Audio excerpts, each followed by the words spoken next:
All right guys, here's phase 3 of ankle sprain rehab. If you haven't worked through phase 1 and 2, make sure you go back, watch those, work through those, and then we can progress to phase 3. Phase 3 is a lot of progression from phase 2. We're just making things harder, we're working more on one leg, and we're also adding weight.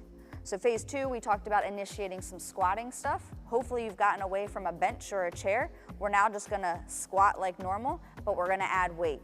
Easy way to do this, it's just a simple goblet squat. Taking a kettlebell or a dumbbell, holding the weight at my chest, making sure I'm in my nice squat stance, and then I'm gonna squat down as far as I can and back up. Just like all the other exercises, you have full control over how far you can go or how far your ankle lets you go. If that's as far as you got today, that's fine. Keep working through until we can hit that full depth squat. Another thing we want to start to progress into is some unilateral or single leg work. We tend to compensate sometimes when we do both legs, so strengthening one leg at a time is going to be super beneficial.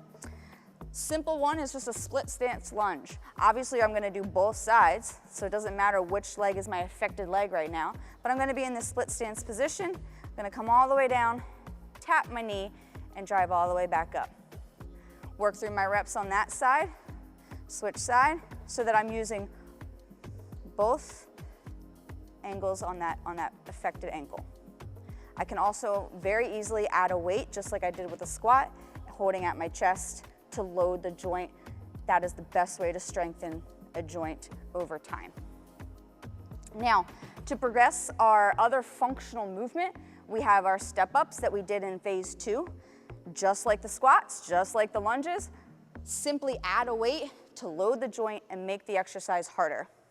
I can hold it right at my chest, step up on my surface, slow and controlled, using that full ankle range of motion on the way down. Return and repeat. Step up, keep that heel planted as long as I can on the way down. Now, to get a little more specific in strengthening that calf, we want to progress our heel raises. We've already talked about heel raises, flat stance, up and down. Now we can progress to doing it on one leg. Standing on that affected limb, all the way up.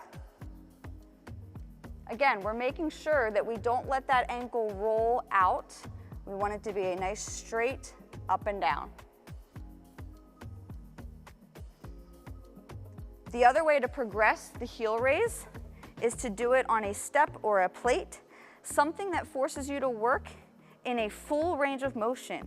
I start all the way down in that nice stretch position, and I strengthen the entire range, all the way up and all the way down. This is going to be important in strengthening those vulnerable ranges that we don't often see until we are in sport or hobby or work. This can also be progressed to a single leg as well.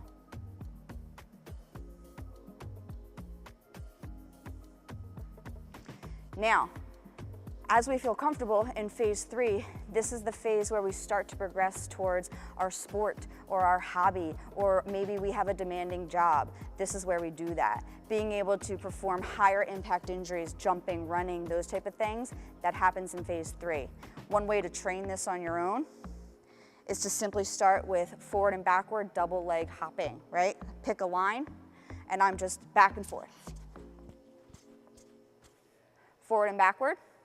Now the more vulnerable position is going to be side to side, back and forth. Within tolerance. Obviously, as that gets better, we can increase the intensity of our jump, our vertical, with a squat jump. Just going into my squat, working that motion, and then jumping out of it, landing soft. Again, that's going to increase the power production that the ankle is needing, increasing the intensity of the movement. Lastly, we've got hopping on one leg. This is kind of the most advanced hopping. We're on one foot, forward and backward, same line. And then of course, side to side. This is where you want to be a little bit careful. Make sure you're ready for this phase, but I'm back and forth. Again, this is getting us prepared for whatever we're trying to return to post-injury, whether it's our sport, our hobby, our demanding job, or just our work or our daily life. Try it out, guys.